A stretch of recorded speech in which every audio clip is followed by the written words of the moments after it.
What's next? This is a question we're all having to ask and answer more frequently.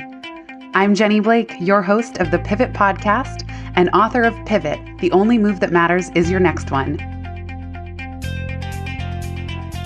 For show notes from this episode, visit pivotmethod.com/podcast. If change is the only constant, then let's get better at it.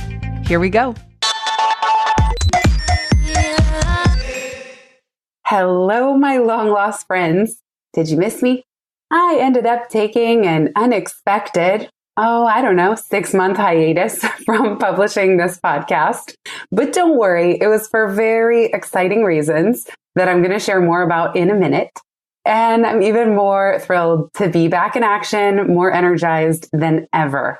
So I hope you stick around and listen to today's show on peeking out from the plateau and why plateaus are often a good thing, especially if you're someone I call high net growth. Several very big personal updates and pivots that I haven't shared publicly on social media or anything, but I want all of you insider listeners to know. And also what's coming down the pike in business for all of you who are here listening and want other ways to get in touch. Wow, there's so much to say. I'm even a little nervous recording this episode. It's just dusting the rust off of having taken a break. Before I get into talking about my own plateau of sorts, although I can't even really call it that because I've been energized in many different ways, I do want to say that I made the decision not to take sponsors for this show. I've thought long and hard about it. It's been over 4 years of podcasting off and on.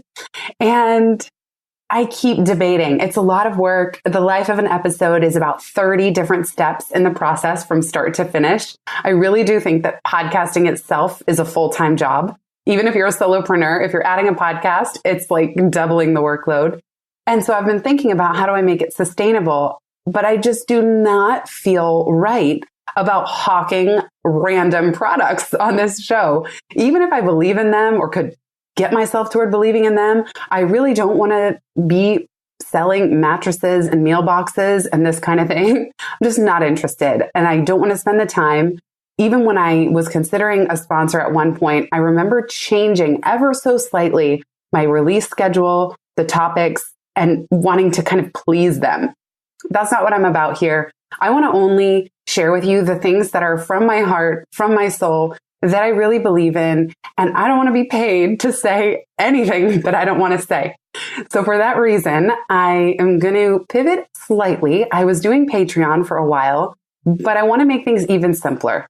So I'm micro pivoting to a listener supported model. And I would really love your vote of confidence. And if you believe in the show, if you've gotten value from this show and want to keep supporting it into the future, you certainly don't have to donate anything. But if you do, I would be extremely grateful. And in return, I'm going to do a monthly Q&A call that's private just for Pivot Podcast Insiders.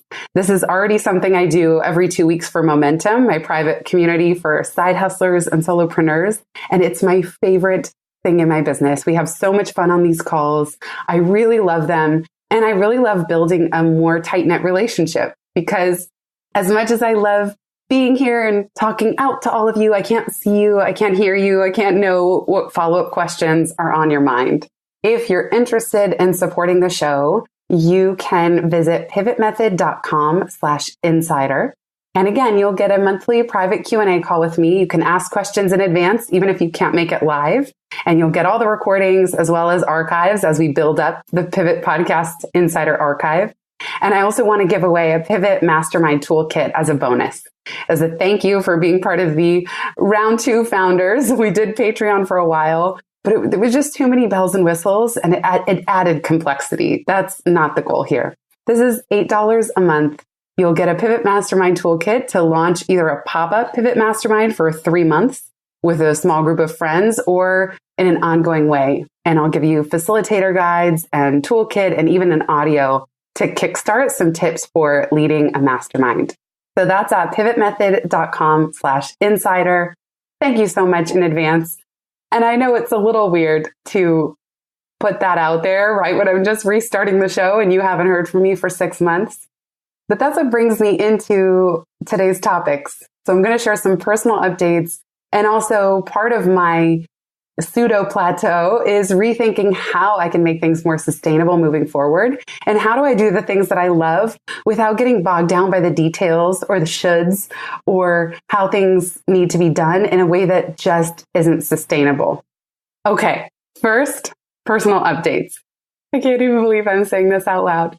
In November of 2018, I got married to my love, Michael. He and I met walking down the street in opposite directions during my year of serendipity, might I add. It was 2016. Pivot was coming out in a couple months. I was wearing a pair of overalls and he was walking with a friend looking to buy some overalls. I think he just didn't realize he was looking for a girl in overalls. So he complimented me. We crossed. And in that moment, truly, the universe spun on its axis. I turned back. I said, thank you. He and his friend turned back. We're yelling halfway down the street. And the rest is history. So we got married, tiny little city hall ceremony. As I said, it's not even on social media. So if you go to my Facebook page, you won't see anything about it. And actually, it's been so, not only so us to do it that way, but kind of fun because every time we tell someone, maybe with the exception of this podcast, we're telling them live, one-on-one, in person, and we get their real IRL reaction, not just a like button. So that's my big news, you guys. I'm a married woman now, which is really crazy. I'm 35 for inquiring minds. I turned 36 in October 2019. And I was pretty sure I was never going to get married because at a certain point, you got to think, nothing is guaranteed in this life. And maybe that's just not my path. Maybe I'm not cut out for marriage. And although that thought made me sad in my 20s, there came a point where I realized, all right, I'm not going to lose sleep over this. I'm not going to feel bad about myself. I'm going to embrace it. And I do love spending time alone for sure, but it's also been really joyful. So during my first semester at Union, I was adjusting to 4 classes. I was also taking theological French to try to pass a language requirement. I was rapidly preparing for this quickly planned. We didn't do any rigmarole. I was never enfianced. I was never a fiance. We just were preparing for the City Hall ceremony and had a beautiful, delightful day. And then taking finals and buying a house in New York. So that was another, I can't say it's a house. It's a condo. Let's not get it twisted. It's still New York City. But I lived in the same apartment building for 7 years. Michael and I both work from home. As I mentioned, he's an artist. And we were both working from home from a studio apartment for 2 years. The fact that we didn't kill each other, we didn't lose our minds, we made it work for 2 years. But at a certain point, it was time to spread out a little bit. So school, getting married, buying the house. And then in the new year, I was starting second semester and we were moving into the new place. And I just hit this point where I could no longer juggle all those balls in the air. There was no way. And on top of all of that, I was still maintaining my business, not only the podcast, the newsletter, but even more importantly, the client work that pays the bills. I make a good majority of my income on keynote speaking. I deliver 2 main workshops, Pivot for individuals, oftentimes within companies, teaching people how to pivot and map their growth, even within their current role. And then I also teach managers how to get better at holding one-on-one career conversations. So I was flying around, working with clients, getting ready for trainings. I even did one of my first, not my very first, but an early version of Pivot Train the Trainer, where I was training a group of 30 trainers within an organization to carry the material on, even past my ability to be there in person. So it was a lot. There was so much going on and so many big life changes between getting married and moving and making all these decisions together. It was so intense. One of the first things I did was give myself permission not to send a newsletter that week. Who knows? So sometime in February. And I gave myself permission not to record a new podcast episode. I started giving myself these permissions. And then I also hit this crucial decision point around school. So the TLDR version, the too long didn't read or didn't listen, is I also took a leave of absence from Union. As many of you longtime listeners know, I had put myself in the path of pivot. There's a whole episode on my choice to apply and get into seminary and start a master's degree at Union Theological Seminary in New York City. I was halfway into my second semester, and I have to say, really, really loving the material, the books, the professors. There was so much brain food in that program. It was really, really intense. I was doing a full-time master's while full-time running my business, while full-time adjusting to getting married and setting up a new home. And so I just started to question, well, is this the right thing? And is it the right thing right now? I was studying interreligious engagement and had really interesting classes actually second semester, double belonging and spiritual fluidity. I had one on socially engaged Buddhism and then another on Mark and healing. As I started to question, part of what was happening was I would come home at the end of school days. I stacked my classes so that I could do meetings and coaching calls the other days of the week. I would come home kind of drained, not kind of really drained at the end of the day. And part of it was the culture and the environment. It was really intense. And part of it was I was just getting really tired. That even if I made it all work first semester, I hadn't yet figured out how to get it all to a sustainable place moving forward. I was trying to give myself time to do that, but I just hadn't cracked the nut yet. So there was this distinct weekend where I remember thinking, what do I do? I'm approaching the halfway point in the semester. It's not too late for me to at least get a partial refund on my tuition. Otherwise, if I crossed the halfway mark, there was no refund on tuition. So I pulled a Tosha Silver, something I've learned from her, and I surrendered it. I just said, universe, I surrender this to you. Show me a sign. I'm stuck. I don't know what to do here. I don't know what the right thing is. And I let it go. 24 hours later, I had 2 of my biggest corporate clients email me. 5 training dates had come through. So within 24 hours of me putting out this decision and asking for guidance, I had 5 training dates all of a sudden that made the answer so clear. I needed to pause school, go on leave, and these 5 dates, not all of them overlapped with the semester, but many of them did. And I already had one professor who was saying, if you miss even one more class, I'm going to have to drop you. And I had already missed one for an in-person training gig that was even international. I was like flying back early from Paris the first semester just to get to class. My teachers don't know how much wine and cheese I gave up for them. But anyway, these 5 gigs came through. I decided to take a leave and I did. And immediately I felt huge relief. That's all I can say. Immediately, I felt such relief. And I didn't know, I think you never really know right away if you're doing the right thing, or maybe you do know. You'll see there's a Penny Pierce and I are doing 4 more episodes coming up. And so we actually are going to talk about how do you understand intuition and make the decision that's right for you in any given moment. So definitely subscribe to the show if you're not already. But I felt bad, as I felt like I'm not a quitter. I don't quit things halfway through. Not only my master's degree, but even the semester. I did 6 weeks of work, really sweat over 6 weeks of a ton of essays and writing, and I wasn't going to finish. That was really strange. And I also felt accountable to all of you and everyone that I had shared the news with. There were so many people that were really excited when I told them that I was going to seminary school. And I felt bad about that to an extent. But on the other hand, I knew that this is what needed to happen right now because I had been building toward this level of momentum in my business for 10 years. I started my first website, Life After College, in 2005, and it became a blog in 2007. So that is 12 years ago. And I left Google. We're right around my 8-year solopreneur anniversary. So this was all converging at the same time. And I thought surely that as soon as I went on leave from school, I'd get right back into the saddle and start doing podcasts and newsletters again. But there was a lot of resistance there too.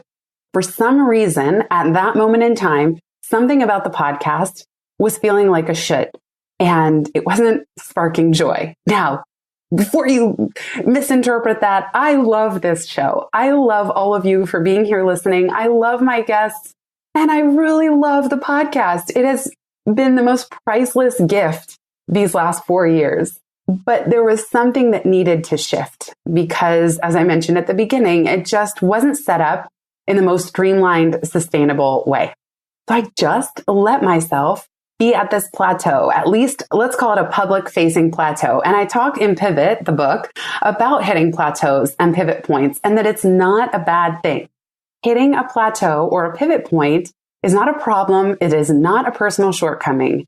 It's almost always a sign that you've outgrown your previous career incarnation or set of projects. So in my case, this plateau was also really kicking off a big business renaissance. I started to get this rush of energy coming in. Marisol and I started redesigning her role.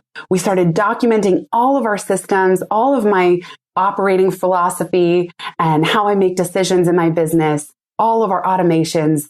And we realized we wanted to bring on 1 or 2 more team members as well.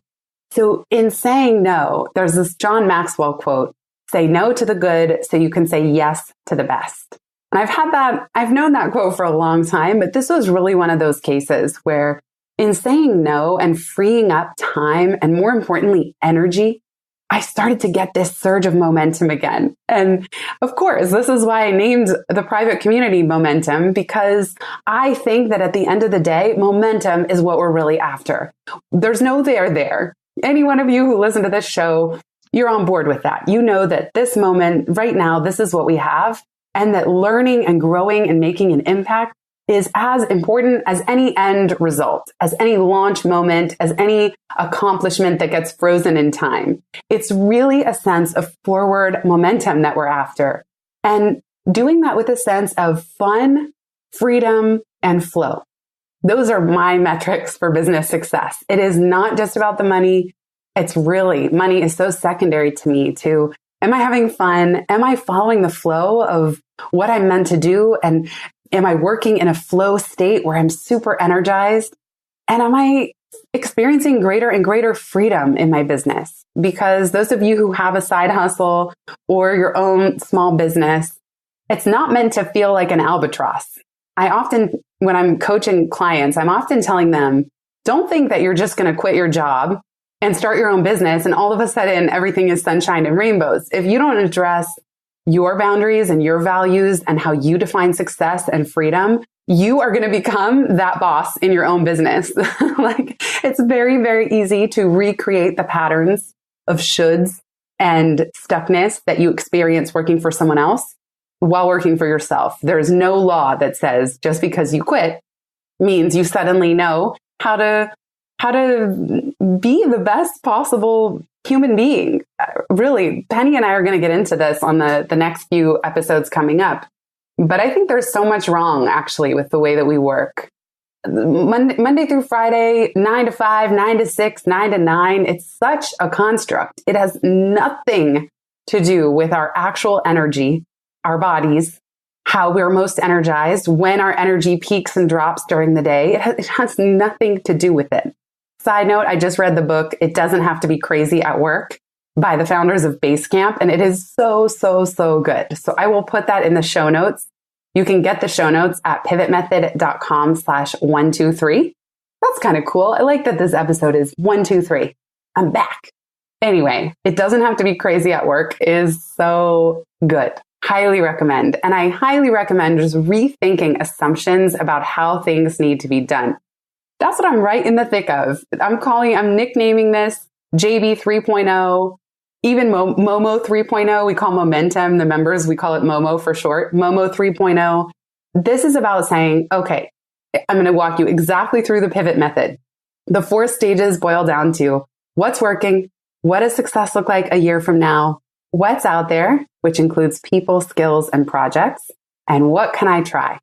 So although I took a much longer hiatus than I was planning, I really needed that time. I started rereading all kinds of business books, things I just hadn't been interested in years, binging on business podcasts, like beautiful minding in my notebook and Google Docs and creating strategy presentations for my team and documents. And I have now a 9-page document on my operating philosophy on how I believe in running business.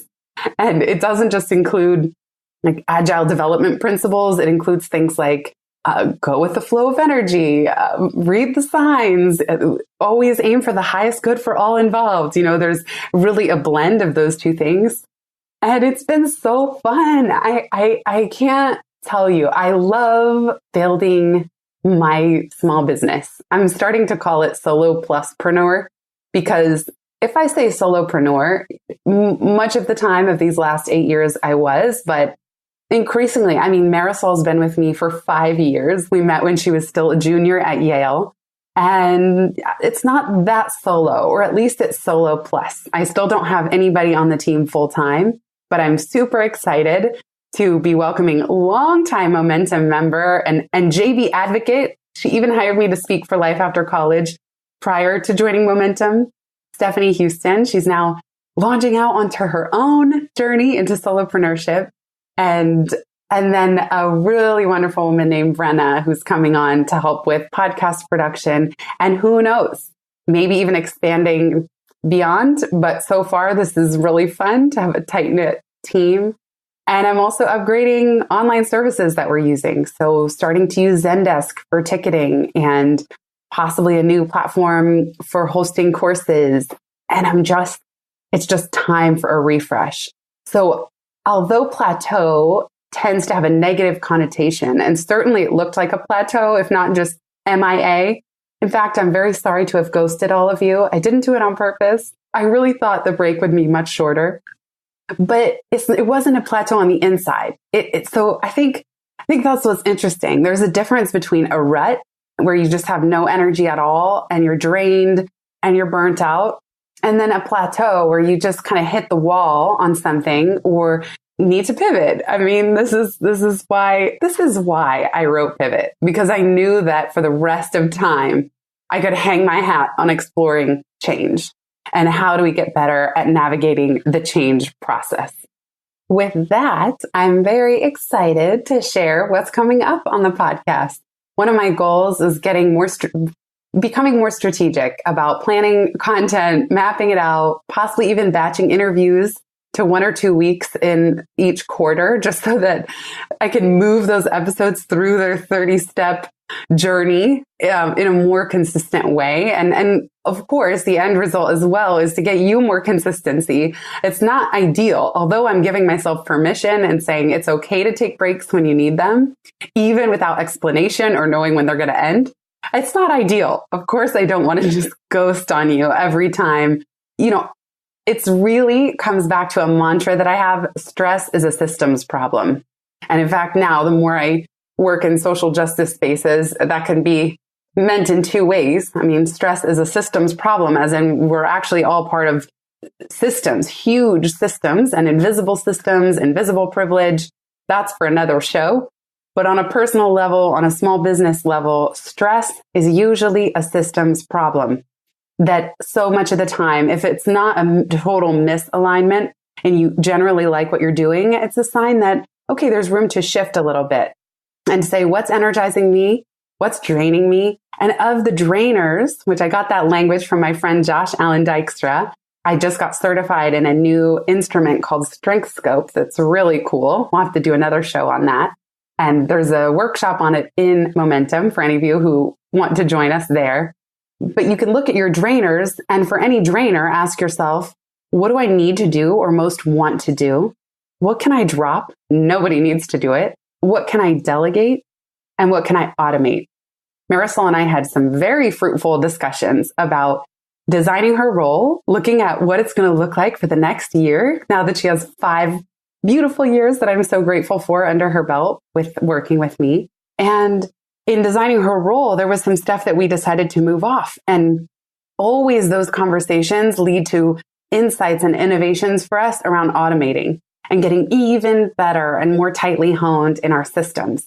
Because my goal with anybody on my team is I don't want anyone doing work that drains them. Maybe there's an 80-20, maybe we're all doing hopefully 80% that gets you in the zone and that you love. And 20% to an extent might be work that drains you, but you just got to do it. Sometimes email meetings can be that way. But in general, I don't want to force anybody to do work they don't want to do. And if that's the case, we can together get creative about how do we automate this or move it off your plate altogether. And even if we can't answer that right away, solutions do tend to unfold over the weeks and months that follow. Okay. So what's coming up on the podcast? I keep going on tangents. See, that's what happens on these solo episodes. Because I don't like to script things out, by the way. I am not reading off of a tight script here. I'm mostly riffing. I have some topics that I wrote down, but I'm trying to get better about not being a perfectionist with these solo episodes. I have talked about that in the past, exactly about podcasting, but all it does is hold me back. My friend Petra Kolber, we did an episode on her book, Perfection Detox. She says at the end of the book, and it was so powerful, she said, "The world needs your imperfect voice, not your perfect silence." And that's how I'm showing up here today with my imperfect voice to get something out there, say hello, and reconnect. All right, what's coming up? I mentioned my beloved friend-tor, mentor, and just one of my author heroes, Penny Pierce. We already have 7 episodes of the Penny and Jenny Show. You can listen to them at pivotmethod.com/PJ show. I'll put all of this in the show notes. We're doing another 4, a series of 4. So again, subscribe. We're talking about things like navigating liminal space. How do you trust your intuition and make good choices? We're talking about stepping into your power and even shifting common language around abundance and abundance mindset. And we're going to be talking about why is it that we don't step into our full selves? Like what prevents us from being even more fully ourselves? Definitely tune into that. And I also participated in a really fun inaugural pilot day that James Altucher and his business partners at Stand Up New York put on called Podcast Row. So they invited a group of entrepreneurs and a group of business podcasters to come together for one day at Stand Up New York on the Upper West Side. And I interviewed 6 people that day. So they had all the audio production and they had studios for every podcaster. There was this crazy and amazing grid of interview schedule. And it was so fun. I really loved it. I got to interview a whole handful of people for 30 minutes each, rapid fire. We didn't know too much about each other. But that was really great. And so you're going to see some of those episodes coming out. They're shorter and punchier, and I kind of liked it. There was part of me that felt nervous. How do you say hi to someone and interview them and close it all out all in 30 minutes? But it really worked. I might experiment with that a little bit moving forward. And then I'm excited to be connecting with some fellow authors who I don't know personally before knowing about these books. One of them is Ultra Learning by Scott Young, and the other one is Indistractable by Nir Eyal. He's the author of Hooked. So that's just a sneak peek of this episode, peeking out from the plateau. I also want to bring you more solo shows. And most of all, I would love to know what you're interested in. One of my reflections as I was paused on the podcast is, what makes this show unique? And what can I continue to build for you? I mean, part of it, I'm just following my curiosity and my intuition and the guests that I'm most excited to connect with, the books that I geek out on. But I'm always open to your feedback too. I've really, really simplified the listener survey. So if you're willing and you have a few moments, I'm genuinely curious. There are so many podcasts that exist now, certainly way more than 4 years ago when I was getting started, or 4.5. Please let me know. Pivotmethod.com/survey. What can I bring you? How can I serve? What would be most interesting or just gets you most excited when you see it coming down the pike in your podcast queue? You can also submit a question. So I'm going to try to batch some questions I've already received and do a listener Q&A episode from time to time. So at any time, if you have follow-up thoughts or questions on any episode that launches, go to pivotmethod.com/ask. So those 2 links, pivotmethod.com/survey and pivotmethod.com/ask are great ways to truly make your voice heard and give feedback and be part of creating the show, because I'm here with and for and side by side all of you. Finally, I did mention Momentum. That's my private community for side hustlers and solopreneurs. We're making major changes. It's only going to get better and better. You can sign up and or join the waitlist. It may be in waitlist mode by the time you get there, which means we're really close to another exciting relaunch. And always, I give people who are on the waitlist the best possible deal because I'm grateful. Anybody showing interest, even early on, it means something to me and it motivates and it encourages me, and hopefully for you too. So go to pivotmethod.com/momentum. And if you want to be a beautiful benefactor of the show and help support this podcast and help support all the nuts and bolts that go into production and keeping it alive, I would be so grateful. You can visit pivotmethod.com/insider, and every bit counts. I'm really so thankful. And you'll get a monthly Q&A call with me, as well as the Pivot Mastermind Toolkit. So that's a ton of links for today, but I just wanted to welcome everybody, reorient everybody, and let you know what to expect coming up. I don't think I have to even say, if you're not subscribed, that's a good idea, just so you don't miss a future show. And more than anything, I even decided to stop asking for ratings and reviews because it just seems cumbersome. Like, you're listening, it's just a pain to do that. I would just rather, if there's an episode that you like, either this one or moving forward, share it with a friend. I believe that the best work out there is work that you genuinely want to send to someone. I don't have to ask you. I don't have to tell you. I don't have to trade you. You can just say, hey, this was really good. And maybe one or two people come to mind who you know could benefit. I am one of those people that does subscribe to if you build it, they will come. I think it's gotten a bad rap recently, at least in the online marketing world.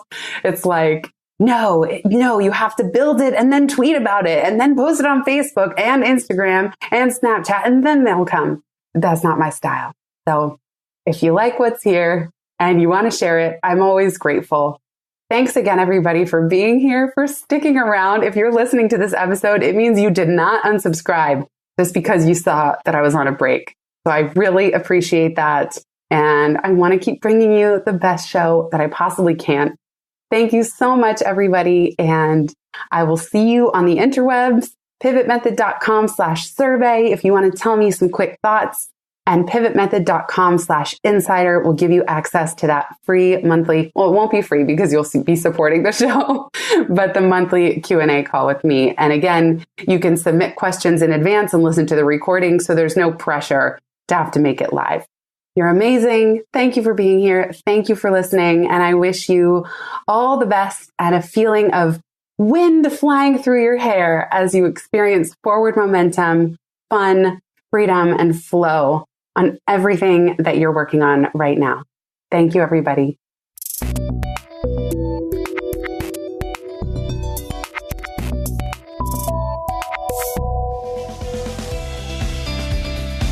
Thanks so much for listening to this episode of the Pivot Podcast. Make sure you don't miss an episode or my insider tips and templates by signing up for Pivot List, a curated twice monthly newsletter where I share the inside scoop on what I'm reading, watching, listening to, and the latest tools I'm geeking out on. Sign up at pivotmethod.com/pivotlist.